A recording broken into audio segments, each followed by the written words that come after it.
الذي هدانا لهذا وما كنا لنهتدي لولا أن هدانا الله.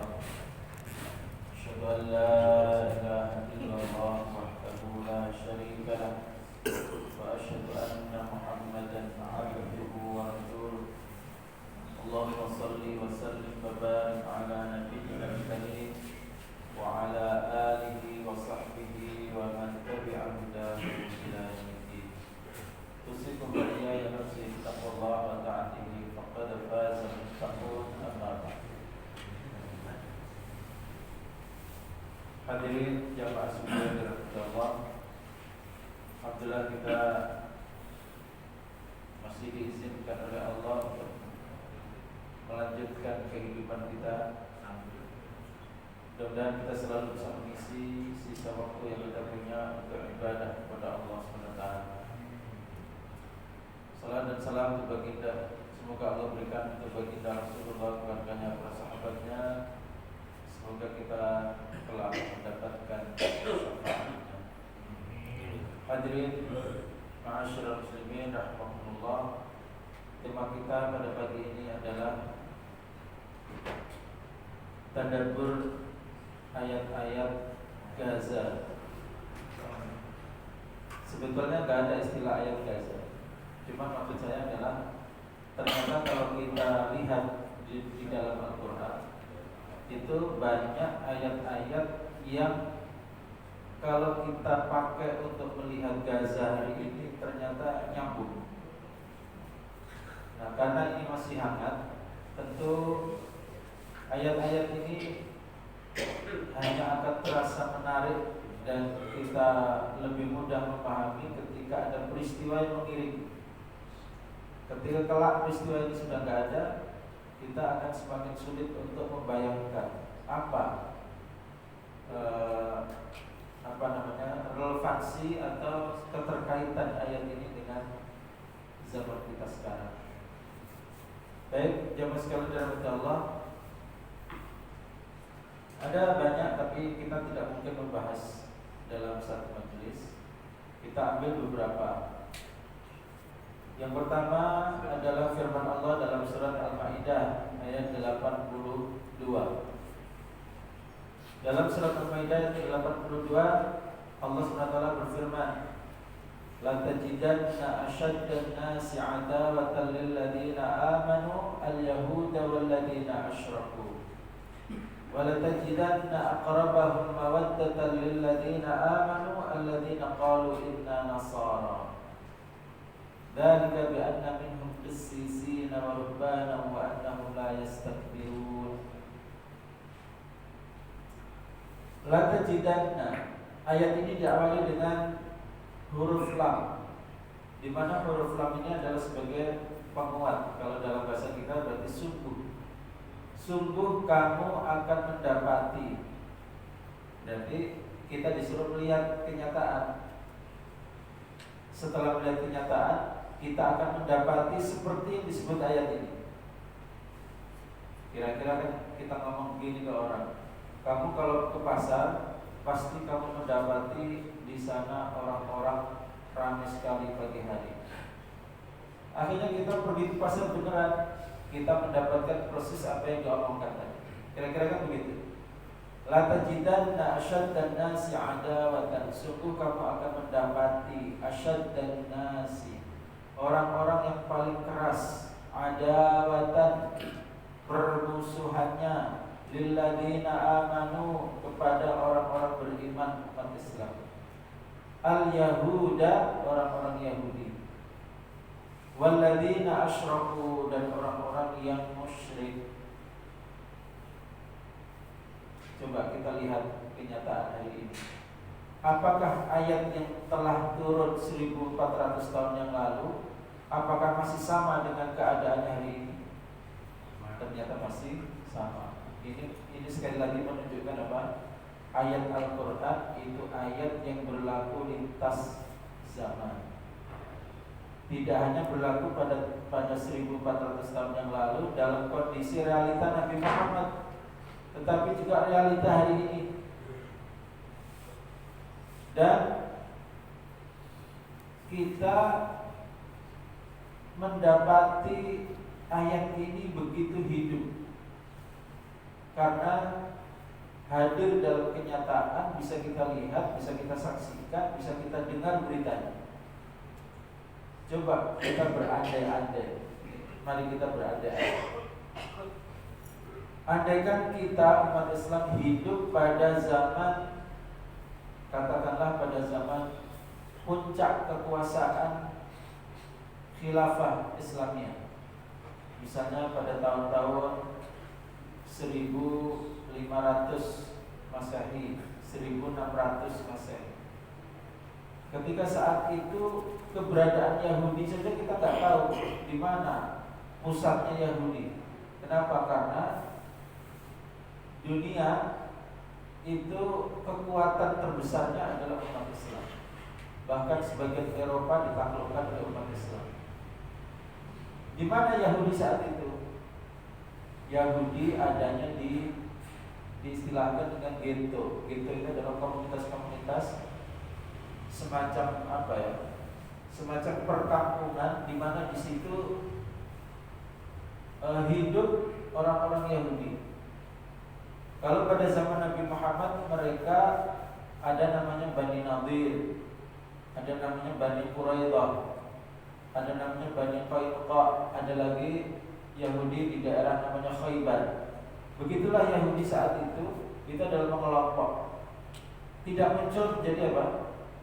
Menjadi kekuatan yang bernama negara.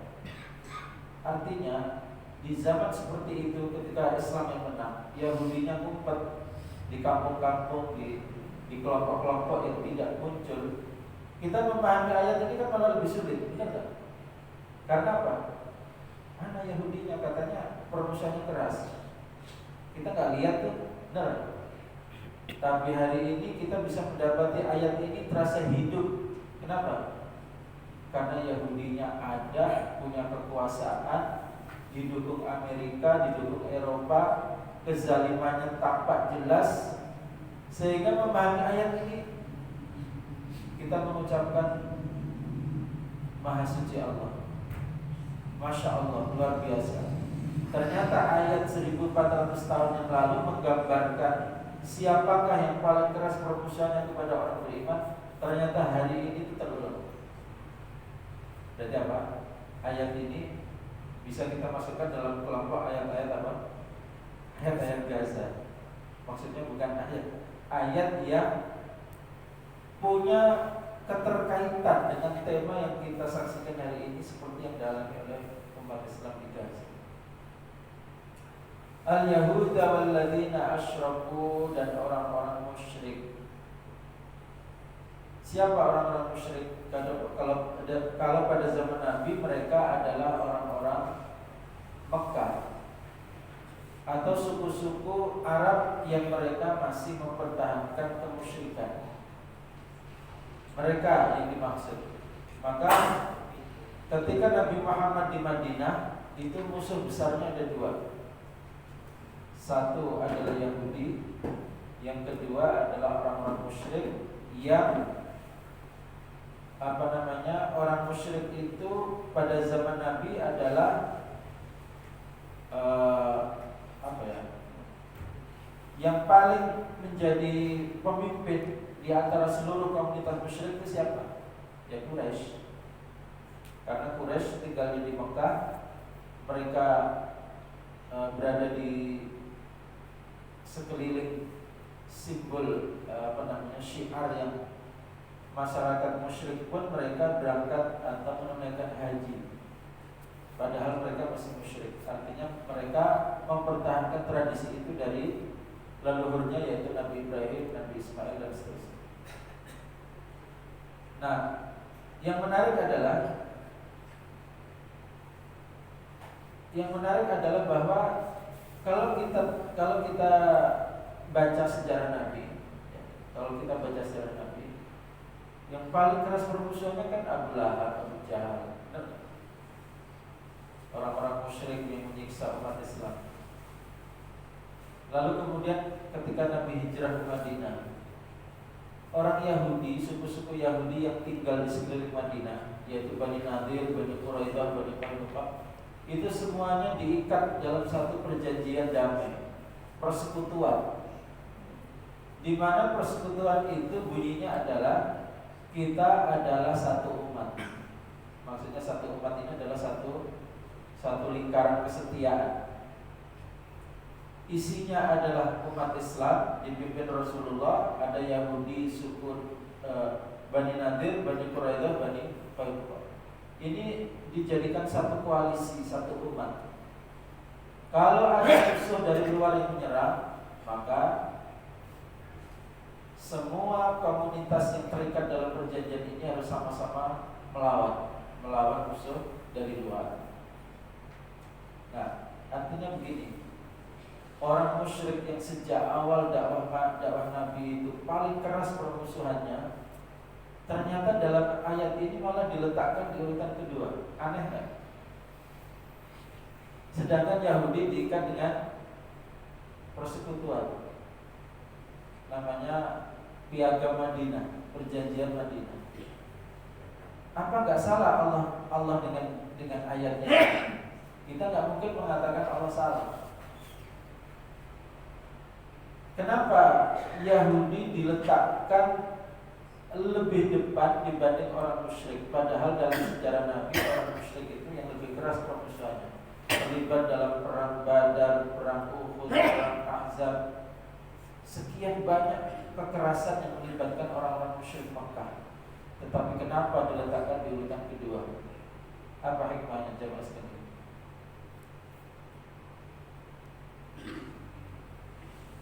Ada yang terfikir ke apa hikmahnya?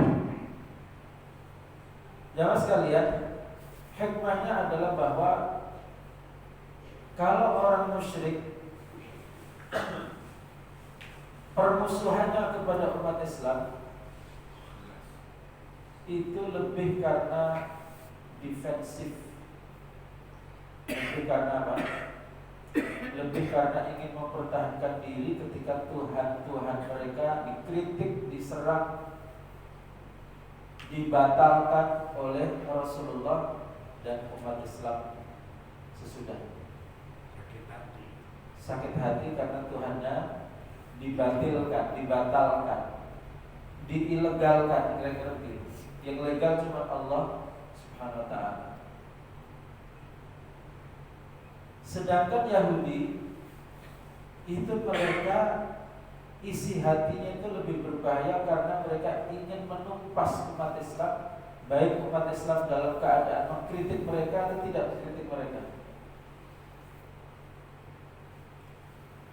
Kenapa? Coba lihat dari ini.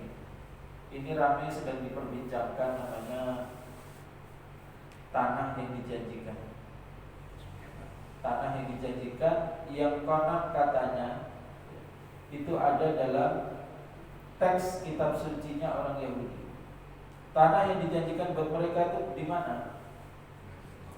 Yang sekarang namanya Palestina, Israel, termasuk Palestina, Yordania, Suriah, sampai ke Irak, karena batas itu sampai Sungai Efrat.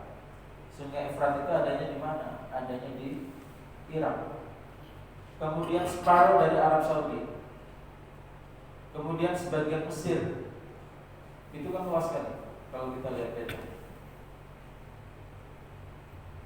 Mereka tetap akan melaksanakan agenda untuk merebut tanah yang dijanjikan itu, baik umat Islam mengkritik mereka secara akidah ataukah tidak, itu nggak ada urusan. Mereka pokoknya ini agenda harus dilaksanakan. Sedangkan orang musyrik, coba saksikan orang musyrik. Orang musyrik seperti yang ada di India, itu mereka tidak terlalu punya nafsu, punya agenda ekspansif seperti yang dimiliki oleh orang-orang Yahudi. Nah, jadi jamaah sekalian dirahmati Allah, ini yang pertama, bahwa Yahudi itu punya agenda untuk merebut tanah itu. Padahal umat Islam adalah mereka-mereka yang mendiami wilayah itu. Sehingga ada pengamat yang mengatakan begini, Israel itu dia fokusnya cuma satu, yaitu merebut tanah yang dijanjikan. Sehingga kalaupun ada perjanjian, mereka tidak pernah mau terikat dengan perjanjian itu. Itulah makanya Israel tidak pernah tertarik dengan tawaran membelah Israel dan Palestina itu menjadi dua negara yang sama-sama merdeka, diakui perbatasannya masing-masing, tidak saling mengganggu. Itu Israel tak tertarik. Kenapa tak tertarik? Lah kalau itu diterima sama Israel, berarti tidak bisa dong memperluas tanah yang dijanjikan sampai ke Efrat, sampai ke Irak. Makanya mereka tidak pernah mau dengan tawaran itu. Mereka cuma punya satu pilihan. Satu-satunya cara adalah dengan penaklukan militer, untuk menaklukkan seluruh wilayah yang dijanjikan oleh Tuhan yang mereka yakini dalam kitab suci mereka. Makanya coba kelompok manusia yang fokusnya adalah menaklukkan, merebut kembali tanah yang dijanjikan, apakah bisa dihadapi dengan perundingan? Pertanyaannya, apakah bisa dihadapi dengan perundingan? Tidak bisa. Nah, ini yang menarik. Oleh karena itu, ketika hari ini umat Islam minimal adalah di Gaza, itu ya memang seharusnya mengabaikan seluruh perundingan, karena Israel itu tidak akan pernah setia dengan isi perjanjian, karena kesetiaannya cuma satu, bagaimana merebut tanah yang dijanjikan. Meskipun dalam merebut tanah yang dijanjikan itu melakukan pembunuhan, pembantaian, segala macam kekerasan, meskipun dikecam oleh PBB, dikecam oleh dunia internasional, mereka nggak urusan, tutup mata. Fokusnya cuma satu, pokoknya tanah yang dijanjikan harus kembali menjadi milik Bani Israel. Sekeras itu sikap mereka. Nah, makanya coba kita bandingkan, ada nggak agenda orang musyrik sampai sekeras itu? Tidak ada. Agenda, kalau hari ini kita definisikan musyrik itu adalah Hindu. Hindu tidak sampai segitunya punya ambisi. Kalau Cina juga dimasukkan dalam kategori musyrik, juga tidak segitunya dia punya ambisi. Itulah makanya Al-Quran kemudian menurunkan ayat yang akan berlaku sepanjang zaman. Itulah makanya bukan orang musyrik yang diletakkan di nomor pertama. Yang diletakkan nomor pertama siapa? Yahudi. Dan kita hari ini menyaksikan pembuktian bahwa ayat ini tidak salah. Ayat ini benar. La tajidanna asyaddan nasi adawatan lil ladzina amanu al-yahuda wal ladzina asyraku. Dan yang menarik apa? Wa la tajidanna aqrabahum mawaddatan lil ladzina amanu alladzina qalu inna nasara. Dan kamu akan mendapati orang yang paling dekat kecintaannya kepada orang-orang beriman adalah orang-orang yang mengatakan kami adalah Nasrani. Jadi ternyata Nasrani malah diletakkan di mana? Diletakkan di urutan, bukan di urutan. Nasrani itu malah diletakkannya bukan dalam di sisi musuh besar, tapi justru diletakkan di sisi orang yang punya potensi kedekatan. Dan lihat persentase orang yang kemudian menerima Islam itu selalu lebih banyak dari kalangan Nasrani. Yahudi itu Masya Allah, itu ada satu Yahudi yang mau masuk Islam itu udah hebat banget. Sulit sekali hati mereka untuk menerima Islam. Tapi kalau Nasrani itu mudah sekali. Kenapa? Dzalika bi anna minhum qissisina wa ruhbana wa annahum la yastakbirun. Karena mereka punya karakter hati yang berbeda dengan karakter hatinya orang Yahudi. Di sini Allah menggambarkan karena di antara mereka ada qissisin wa ruhban. Qissisin wa ruhban ini adalah istilah untuk tokoh-tokoh agama atau ahli-ahli ibadah mereka. Lalu dikasih catatan oleh Al-Quran wa annahum la yastakbirun. Dan disebabkan mereka itu tidak sombong. Mereka itu tidak sombong. Maksudnya apa? Mereka itu tidak punya kesombongan seperti kesombongan yang dimiliki oleh orang-orang Yahudi. Nah, artinya sebetulnya yang kita saksikan jemaah sekalian, agama Nasrani ini kan korban dari rekayasa Yahudi. Seperti misalnya kalau kita lihat data, Amerika itu penduduknya lebih banyak Nasrani atau kayak Yahudi? Lebih banyak Nasrani. Amerika, Eropa. Tapi lihat Amerika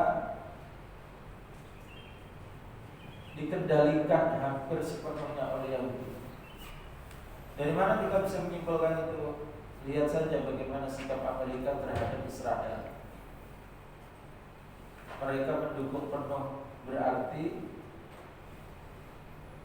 kalau seandainya Amerika itu dikendalikan oleh Nasrani, kan pasti apa kepentingannya mendukung Yahudi. Tapi karena mereka dikendalikan oleh Yahudi, maka kemudian mereka memberikan dukungan penuh kepada Yahudi. Ini ayat yang pertama yang kita masukkan dalam kelompok ayat-ayat yang relevan dengan peristiwa Gaza. Kenapa saya tertarik membahas ini? Karena ada peristiwa yang belum lama terjadi, yaitu syahidnya pemimpin Hamas. Dan ini merupakan satu musibah, satu kehilangan. Karena Yahya Sinwar adalah tokoh besar yang menjadi pemimpin Hamas, tapi kemudian dapat terbunuh dengan izin Allah oleh orang-orang Israel, dan jasadnya dibawa ke Israel. Tetapi dari sisi masyarakat Gaza sendiri, mereka mengatakan Israel itu tak cuma nyari Yahya Sinwar. Mereka mencari seluruh warga Palestina, seluruh umat Islam. Siapapun akan mereka perangi. Artinya dengan wafatnya Yahya Sinwar atau tidak, atau masih hidupnya dia, itu tidak mempengaruhi perlawanan kami. Ini menarik. Mereka tidak tidak membuat mereka menjadi takut dan lemah, tapi mereka tetap, karena perang yang mereka lakukan adalah bukan karena dipimpin oleh Yahya Sinwar, tapi karena panggilan iman mereka. Kemudian ayat yang kedua yang kita bisa masukkan dalam kelompok ayat-ayat yang berkaitan dengan Gaza, yaitu surat Al-Hasyr ayat 14 mulai dari 13. La antum ashaddu rahbatan fi sudurihim min Allah, dzalika bi annahum qaumun la yafqahun. Sungguh kalian orang-orang beriman akan lebih mereka takuti. Ketakutan yang ada di hati mereka itu lebih kepada kalian dibanding takut mereka kepada Allah. Dzalika bi annahum qaumun la yafqahun. Yang demikian itu karena mereka adalah kaum yang tidak faham. Sebetulnya ayat ini berkaitan dengan kong kali kong antara orang-orang Yahudi pada zaman Nabi, suku-suku Yahudi itu dengan orang munafik yang mereka pura-pura masuk Islam tetapi ingin melawan dari dalam. Maka ayat ini sebetulnya berbicara tentang orang-orang munafik, tetapi bisa juga ayat ini dipakai untuk menggambarkan kondisi hati orang-orang Yahudi. Karena dua kelompok ini saling bersekutu melawan Rasulullah SAW. Lalu kemudian ayat yang ke-14, la yuqatilunakum jami'an illa fi quram muhassanatin aw min wara'i judur ba'suhum bainahum syadid tahsabuhum jami'an wa qulubuhum syatta dzalika bi annahum qaumun la ya'qilun. Ayat 14 surat Al-Hasyr, yang artinya tidaklah mereka memerangi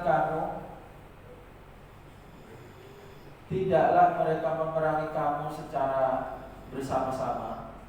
Maksudnya bukan, kan perang itu ada dua ya. Ada perang yang sifatnya apa?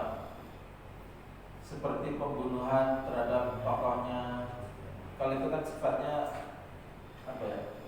Perang yang terbatas. Maksudnya perang di sini adalah perang seperti perang Badar. Perang Badar itu satu kelompok melawan satu kelompok di tempat terbuka, kira-kira begitu. Tidaklah mereka memerangi kamu secara bersama-sama seperti dalam perang Badar atau perang Uhud atau perang-perang yang lain, illa fi quram muhassanatin, kecuali mereka berada di suatu apa? Pura itu desa ya. Maksudnya gini, berada di suatu tempat, suatu kampung di mana kampung itu memiliki benteng pertahanan yang kuat. Au bi wara'i judur, atau di balik tembok-tembok tinggi benteng. Maksudnya di tempat yang itu bisa menjaga musuh untuk menyerang mereka, atau di balik benteng. Dan memang suku-suku Yahudi, baik Bani Quraidah, Bani Qainuqa maupun Bani Nadir, itu seluruhnya mereka itu hidup di satu komunitas di dekat Madinah, dan mereka selalu nilai keunggulannya, kekuatan mereka adalah karena mereka punya benteng pengaman, sehingga mereka merasa aman dari serangan dari luar. Nah, kalau kita bawa ke kasus zaman sekarang, jamaah sekalian, ini ternyata juga sama. Orang Yahudi itu selalu fokus dengan apa yang kita kenal sekarang ini dengan pertahanan. Kalau Quran muhassanatin, suatu kampung yang terjaga dengan baik, ada pembatasnya. Hari ini pembatasnya itu satu, tembok yang mengelilingi Gaza. Karena mereka melihat ancaman itu akan datang dari mana? Dari Gaza. Maka dibikinlah tembok keliling. Berapa kilo itu? Panjang sekali. Dan tingginya 4 meter. Ketebalannya itu entah berapa senti. Kemudian di belakangnya masih ada pagar lagi. Untuk ditembus itu sulit sekali. Mereka hanya akan merasa aman kalau mereka berada di seperti itu. Lalu dari udara, mereka tahu akan diserang dengan roket segala macam. Maka mereka didukung oleh Amerika dengan namanya Iron Dome, yaitu apa? Payung besi. Payung besi yang akan melindungi mereka kalau dihujani roket atau yang lain. Jadi Al-Quran menggambarkan kondisi Yahudi pada 1400 tahun yang lalu itu ternyata karakternya masih sama dengan Yahudi hari ini. Mereka hanya akan berlindung di balik tembok, di balik benteng, di balik sesuatu yang bisa melindungi mereka. Lalu kemudian dilanjutkan, ba'suhum bainahum syadid. Pertentangan sesama mereka itu sangat keras. Kita bisa juga saksikan kemarin antara komandannya, menteri pertahanannya, sama tokoh-tokoh yang lainnya. Itu sebetulnya ada pertentangan yang sangat keras. Tahsabuhum jami'an wa qulubuhum syatta. Kamu menyangka mereka bersatu, padahal sejatinya hati mereka itu terpecah belah. Dzalika bi'annahum qaumun la ya'qilun. Yang demikian itu disebabkan mereka adalah kaum yang tidak berpikir. Maksudnya apa? Kaum yang tidak memahami pesan-pesan syariat Allah, tidak memahami kebenaran. Karena tidak memahami kebenaran, maka mereka saling terpecah-pecah dengan pendapatnya sendiri-sendiri. Andaikan mereka mau tunduk kepada syariat Allah, maka akan menjadi satu. Tapi karena tidak mau tunduk kepada syariat Allah, maka mereka terpecah-pecah dengan pikirannya sendiri-sendiri, dengan idenya sendiri-sendiri, dengan isi hatinya sendiri-sendiri, sehingga potensi konflik itu sangat besar. Dan ayat ini adalah bicara tentang Yahudi Bani Nadir. Yahudi Bani Nadir itu diterangkan dalam surat Al-Hasyr. Kemudian ayat yang lanjutan dari ayat itu adalah surat Al-Hasyr masih. Kalau tadi adalah surat Al-Hasyr ayat 13 dan 14, ini adalah ayat Al-Hasyr ayat yang kedua.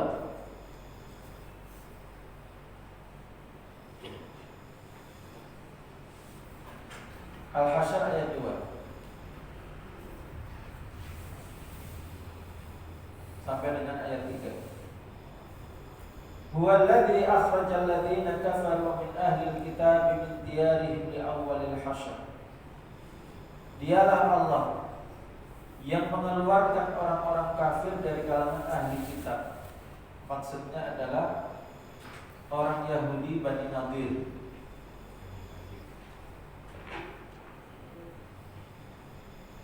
Jadi begini, Yahudi itu ketika mendapatkan berita perang Badar, itu mereka langsung ketakutan. Kenapa? Umat Islam yang jumlahnya cuma 300-an, 313 orang, berhasil mengalahkan orang-orang Quraisy yang jumlahnya 1000 lebih dengan kuda, dengan senjata lebih lengkap, dan bisa menawan 70 dari mereka dibawa ke Madinah. Itu membuat mereka ketakutan. Oh, ini ancaman bahaya luar biasa. Nah, tetapi setelah terjadi peristiwa perang Uhud, apa yang terjadi dengan perang Uhud? Orang-orang Quraisy datang ke Madinah, ingin menyerbu Madinah, tetapi bukan di kotanya, tapi di daerah namanya Uhud. Kalau kita umrah itu suka dibawa itu trip ke Uhud. Kira-kira jaraknya berapa ya? 5 kilo atau kurang lebih, agak jauh dari Madinah. Nah, dalam perang Uhud itu ternyata tidak sepenuhnya bisa disebut menang. Bahkan Rasulullah SAW sampai giginya ada yang ada yang patah ya. Kemudian Hamzah, kemudian banyak tokoh-tokoh umat Islam itu yang kemudian syahid atau terbunuh di situ. Maka Yahudi kemudian yang tadinya ketakutan kemudian muncul sedikit keberanian. Maka kemudian mereka membuat persekongkolan dengan orang-orang Quraisy. Mereka datang 40 orang dipimpin oleh pemimpin suku Bani Nadir, namanya Ka'ab bin Al-Ashraf. Membuat persekutuan dengan Quraisy. Quraisy diminta untuk menghadapi Madinah dari arah depan, mereka akan menghadapi dari arah belakang. Berarti mereka sudah membuat makar. Nah, dalam salah satu kedatangan Nabi, jadi Nabi pernah datang untuk sebuah urusan ke komunitas Bani Nadir. Mereka kemudian memanfaatkan kesempatan itu untuk menghabisi Rasulullah. Mereka punya ide Rasulullah nanti akan duduk di suatu posisi, mereka akan skenariokan untuk duduk di situ. Padahal lokasi duduk Nabi itu di atasnya ada tembok, temboknya ada semacam loteng. Kalau seandainya dijatuhkan batu dari atas, itu kena kepalanya Nabi dan mungkin Nabi akan wafat karena mereka merencanakan itu, tetapi kemudian wahyu turun memberitahu. Gara-gara itulah yang kemudian Rasulullah marah kepada mereka, lalu memerintahkan para sahabat untuk mengepung benteng dari suku Bani Nadir itu sampai sekitar 18 hari atau lebih, sehingga benteng Bani Nadir ini kemudian tidak mampu bertahan lebih lama dari kepungan. Akhirnya mereka menyerah, mengibarkan bendera putih. Tapi hukumannya adalah mereka diusir dari bentengnya itu, dari kampungnya itu, dan mereka ada yang lari ke Khaybar, ada yang lari ke daerah Syam. Inilah yang digambarkan oleh ayat ini, dan ini mudah-mudahan nanti akan terjadi. Ini penggambaran yang akan terjadi. Yaitu apa? Dialah Allah yang mengeluarkan orang-orang kafir dari kalangan ahli kitab dari kampung halaman mereka untuk li'awwalil hasyr. Hasyr itu berkumpul pada periode pertama, pada tahap pertama, yaitu mereka berkumpul di daerah Syam, yang pada akhirnya nanti Yahudi suku lain, itu kan masih ada 2 suku lagi, itu nanti akan kumpul di sana. Lanjutan ayat yang menarik. Ma dhanantum ayyakhruju. Kalian tidak pernah menyangka bahwa mereka akan bisa terusir dari situ. Kenapa? Karena mereka hidup di balik benteng yang kokoh, ada persediaan makanan dan sebagainya. Bahkan umat Islam itu gak kepikir bahwa mereka bisa dengan mudah bisa diusir. Tapi ternyata Allah punya skenario, akhirnya mereka terusir. Maksud saya gini, apa yang kita pikirkan hari ini itu mirip dengan apa yang dipikirkan oleh umat Islam pada saat itu, bahwa Yahudi begitu kuatnya tidak mungkin terusir. Ternyata kemudian terusir. Maksudnya apa? Mudah-mudahan ayat ini terulang. Apa yang kita pikir hari ini Israel begitu kuat, rasanya tidak mungkin terusir. Tapi nanti akan datang peristiwa di mana mereka benar terusir. Wa dhannu annahum mani'atun husunuhum min Allah. Mereka menyangka bahwasanya benteng-benteng yang menjaga mereka, menghalangi mereka itu akan menjaga mereka dari ancaman Allah. Ancaman Allah ini maksudnya apa? Ancaman wali-walinya Allah, yaitu Rasulullah dan para sahabat. Fa'atahumullahu min haitsu lam yahtasibu. Maka Allah datangkan kepada mereka sebab yang tidak disangka-sangka, yaitu apa? Dikepung oleh umat Islam. Wa qadhafa fi qulubihim ar-ru'ba, dan Allah masukkan ke hati mereka itu rasa gentar, rasa takut. Yukhribuna buyutahum bi aydihim wa aydil mu'minin. Mereka menghancurkan rumah-rumah mereka dengan tangan mereka sendiri dan dengan tangan-tangan orang beriman. Maksudnya apa? Mereka ini sebelum pergi ke Syam, sebelum terusir dari bentengnya itu, mereka sengaja itu jendela yang masih bisa dibawa diangkut pakai onta. Jadi mereka diusir boleh membawa onta, membawa apa yang bisa dibawa, itu boleh. Akhirnya mereka rumahnya itu pada dihancur-hancurin. Kenapa? Karena saking dengkinya gak mau rumah itu dimanfaatkan oleh umat Islam. Dan nanti saya yakin akan terulang ayat ini. Nanti ketika Israel akan terusir dari Israel, lihat, itu pasti pelabuhan-pelabuhan akan dirusak sama dia. Kemudian pabrik-pabrik, rumah-rumah, gedung-gedung akan dihancurin ketika saatnya mereka terusir. Karena begitu dengkinya mereka gak mau umat Islam mendapat manfaat ketika mereka pergi. Jadi rumah-rumah mereka dihancurkan di tangan mereka sendiri dan tangan orang beriman, maksudnya melalui pengepungan dan sebagian penyerangan. Fa'tabiru ya ulil absar. Ayatnya diakhiri dengan kalimat maka ambillah pelajaran wahai orang-orang yang memiliki pandangan basirah. Jamaah sekalian, ini ayat ini memang belum terjadi hari ini, tapi ayat ini sudah pernah terjadi pada zaman Nabi. Pertanyaannya adalah, mungkinkah penggambaran ayat ini akan terulang? Jawabannya sangat mungkin, dan kita harus yakin bahwa penggambaran ayat ini pasti akan terulang pada orang-orang Yahudi, karena bahkan kezaliman mereka zaman itu masih kalah dengan kezaliman mereka hari ini. Benar? Pasti hukuman untuk mereka dari Allah lebih keras daripada hukuman untuk mereka pada zaman Nabi SAW. Mereka orang yang tega membunuh utusan Allah, membunuh Nabi, mengusir orang beriman. Segala macam kejahatan yang bisa kita imajinasikan itu mereka tidak segan melakukan, karena mereka tidak punya rasa takut kepada Allah SWT. Mereka yang ada di hatinya adalah kesombongan, sombong sebagai kekasih-kekasihnya Allah. Pernah dibela oleh Allah dalam peristiwa melawan Fir'aun. Dengan begitu ajaibnya, mereka masih menyangka bahwa keadaan mereka itu masih seperti keadaan mereka ketika dibela Allah ketika melawan Fir'aun. Itu masalahnya.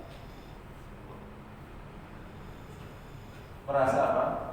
Merasa sebagai kekasihnya Allah, sehingga melakukan apa saja Allah pasti akan memaklumi, seperti orang tua akan memaklumi kepada anaknya yang dimanja. Maka yang dimaksud mereka itu Yahudi itu tadi, Pak? Ya, Dari Israel. Yahudi pada zaman Nabi yang dimaksud oleh ayat ini adalah Yahudi Bani Nadir, yang kemudian terusir. Nanti akan ada lagi Yahudi Bani Qainuqa. Yahudi Bani Qainuqa itu pengusirannya sudah lebih dramatis. Mereka hanya boleh bawa baju saja, tidak boleh bawa barang berharga yang mereka punya. Itu lebih parah, karena apa? Nggak ngambil pelajaran dari Yahudi pertama. Yahudi ketika Bani Quraidah itu lebih parah lagi. Mereka kemudian semua laki-laki dewasanya itu dieksekusi dengan dihukum pancung. Jumlahnya saat itu ada sekitar 600 laki-laki dieksekusi oleh para sahabat. Semuanya di saat yang sama, maksudnya di hari yang sama, pada saat dibuat vonis itu semuanya mereka terbunuh, laki-laki dewasanya, kecuali anak-anak wanita itu tidak dihukum. Itu karena apa? Sudah dikasih pelajaran Yahudi pertama Bani Nadir, Yahudi kedua yaitu Bani Qainuqa tidak ngambil pelajaran, Yahudi terakhir Bani Quraidah, sampai kemudian dihukum dengan hukuman mati karena masih juga berkhianat. Sesudah itu kemudian yang dibereskan adalah Yahudi Khaybar. Khaybar kemudian beres juga. Akhirnya seluruh jazirah Arab selesai dari Yahudi. Seluruh jazirah Arab selesai dari Yahudi, selesai dari musyrik. Dan tidak lama kemudian Nabi dipanggil oleh Allah SWT. Rupanya tanah yang dijanjikan memang beda ya. Kalau tanah yang dijanjikan oleh Allah untuk Nabi Muhammad adalah Jazirah Arab, hingga bersih, tidak ada musyrik, tidak ada Yahudi. Tetapi tanah yang dijanjikan menurut klaimnya Yahudi Bani Israel adalah seluruh Palestina, Yordan, Libanon, sampai kepada Irak, Sungai Efrat, separuh Arab Saudi. Itu semuanya mereka klaim sebagai tanah yang dijanjikan. Pokoknya kami akan merebutnya dengan kekuatan militer.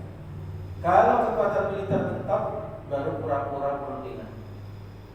Orang sudah pada lupa dengan perundingan, hancurin lagi, kacau lagi, istirahat dulu perundingan, bikin lagi kekacauan, istirahat dulu perundingan.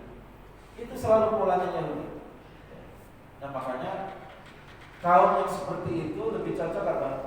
Jangan dikasih waktu bernafas, jangan dikasih waktu istirahat. Keenakan dia bisa membangun kembali, lalu merusak lagi, bikin perjanjian, merusak lagi. Lama-lama apa? Seluruh tanah yang dijanjikan bisa direbut. Dan hari ini musuh mereka, yang mereka anggap sebagai musuh yang bisa mengimbangi mereka tinggal Iran. Kalau Mesir itu sudah Cina, Arab Saudi sudah Cina, Yordania negara kecil sudah Cina, Lebanon rezimnya Cina, tapi ada kelompok yang melawan. Yang mereka anggap bisa menyaingi tinggal Iran, dan mereka mengatakan, pengamat dari Amerika mengatakan, inilah kesempatan emas bagi Israel untuk mengambil tanah yang dijanjikan ketika penghalangnya dalam situasi untuk dimaklumi ketika diserang oleh Israel. Hari ini kalau Iran diserang Israel, dilumat oleh Israel, itu dunia akan memakluminya. Kenapa? Lagi terlibat perang. Orang sebelumnya Iran juga menyerang apa? Israel. Maka hari ini Israel punya alasan logis untuk menghancurkan Iran. Tentu saja dengan dukungan Amerika, dengan dukungan NATO dan sebagainya. Maka kita akan saksikan hari-hari ke depan, mungkin peperangannya akan makin keras antara Israel dengan Iran. Kenapa? Karena penghalangnya tinggal Iran. Iran juga punya kepentingan. Apa kepentingan Iran? Dia juga pengen Timur Tengah itu dia kuasai. Makanya dia pakai namanya ideologi apa? Syiah. Sedangkan Israel juga, nah ini kesempatan ngancurin Iran.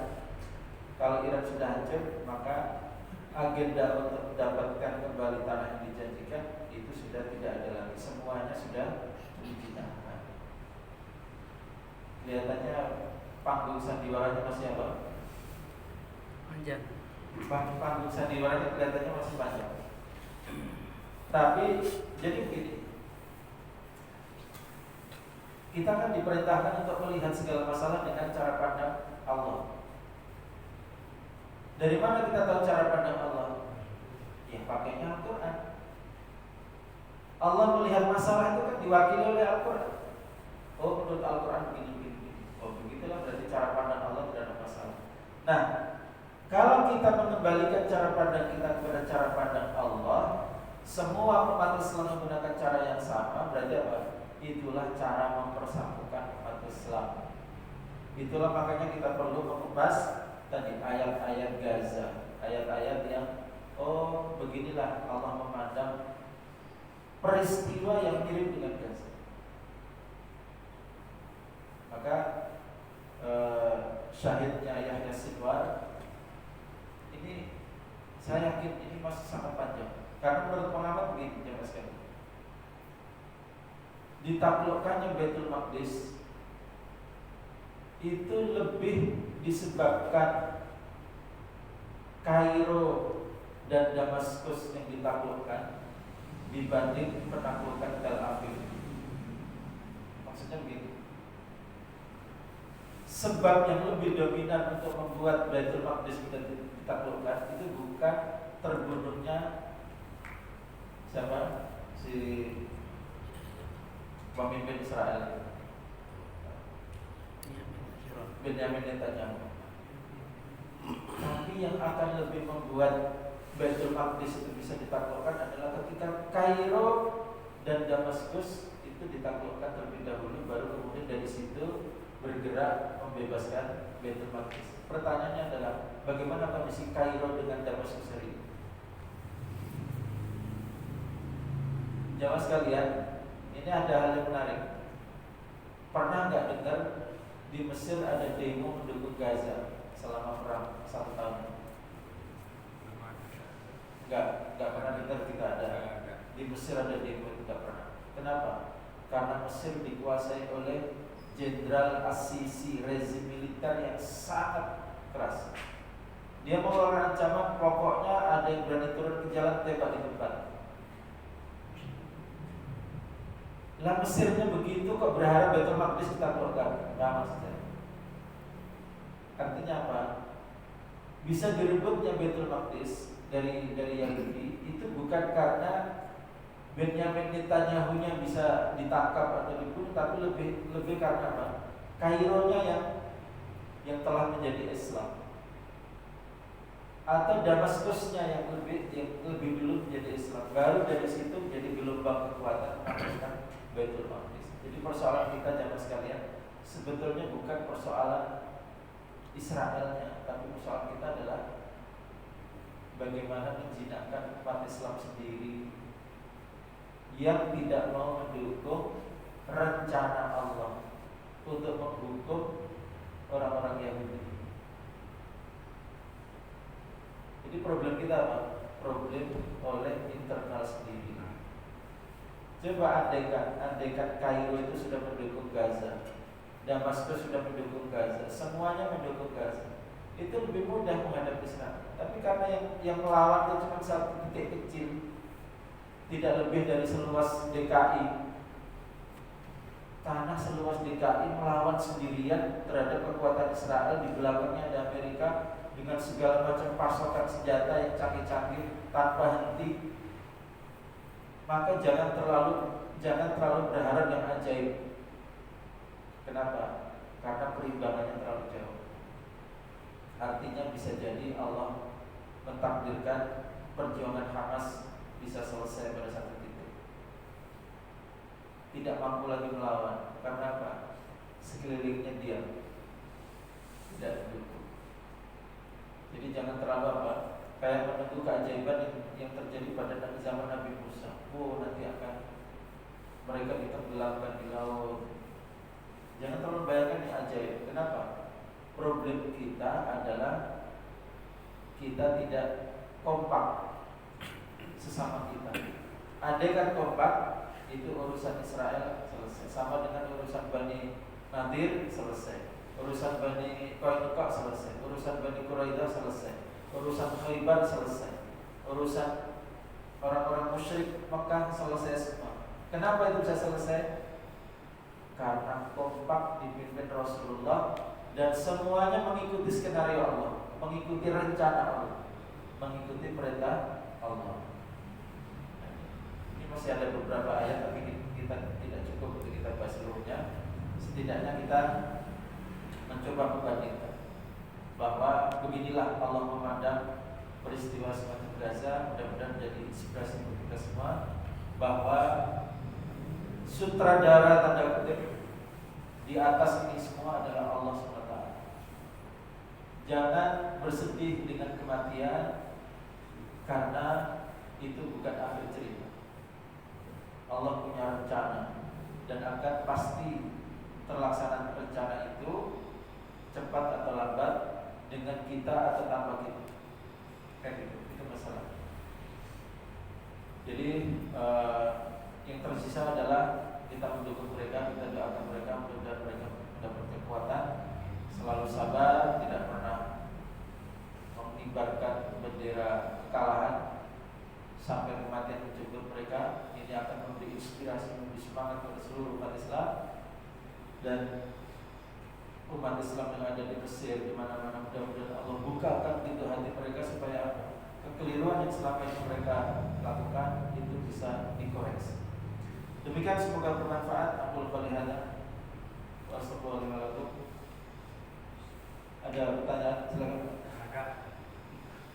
Apakah pendapat saya bahwa Nabi Musa itu adalah biangnya dari orang Yahudi? Ya. Jadi Nabi Musa adalah pemimpin Bani Israel yang kemudian ajarannya ditinggalkan. Jadi kalau dibilang dengan kata-kata biang, ya Nabi Musa itu adalah tokoh hero yang mereka banggakan, yang didukung oleh Allah, dibela oleh Allah, dan musuhnya dihancurkan oleh Allah melalui tentara yang bukan manusia, yaitu air laut. Nah, Nabi Musa dengan cerita ajaibnya itu yang mereka imajinasikan bahwa kami ini kan pelanjut dari Nabi Musa. Berarti sikap Allah kepada kami kurang lebih seperti sikap Allah kepada Nabi Musa. Itu yang salah. Padahal Nabi Musa itu taat kepada Allah, sedangkan mereka sudah zalim, sudah maksiat, mungkar segala macam. Nah, kesalahannya di situ. Mereka berimajinasi bahwa Allah masih sayang kepada mereka, seperti sayangnya Allah kepada Nabi Musa. Padahal sayangnya Allah pada Nabi Musa itu ada sebab, karena Nabi Musa taat pada Allah, karena utusan Allah, melaksanakan perintah Allah. Sedangkan orang-orang Yahudi itu justru merusak ajarannya Nabi Musa. Jadi kalau dibilang biang, ya sebetulnya biang sumber inspirasi kebaikan aslinya, tapi mereka tidak mengikuti kebaikannya, cuma mengikuti apa? Mengikuti prasangkanya bahwa oh, karena kami melanjutkan Nabi Musa, kalau begitu kami pasti akan dibela, kami dikasih tanah yang dijanjikan, dan seterusnya. Itu klaim-klaim yang tidak ada dasar. Wallahu a'lam bishawab. Demikian, sudah cukup siang. Kita akhiri sampai di sini, semoga bermanfaat. Kita akhiri dengan doa kafaratul majlis. Subhanallah wa bihamdihi, asyhadu an la ilaha illa anta, astaghfiruka wa atubu ilaik. Wassalamualaikum warahmatullahi wabarakatuh.